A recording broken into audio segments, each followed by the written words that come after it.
انت خايف من بكرة؟ انت خايف تقع ومحدش يسندك؟ خايف في يوم تبص في وش عيالك وما تعرفش تجيب لهم اللي محتاجينه؟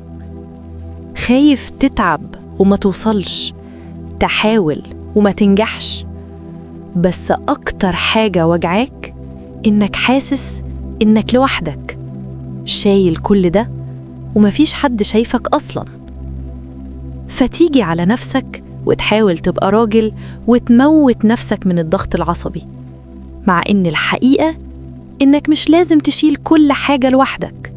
في فرق كبير بين إنك بتجتهد وبين إنك بتضغط نفسك لحد ما تقع، لأن في حاجات مش هتتظبط بتفكيرك بس، في حاجات بتتظبط لما تقول يا رب أنا مش قادر لوحدي، وتسيبها على ربنا، لأنه هو الوحيد اللي حاسس بيك ويقدر يشيلها عنك.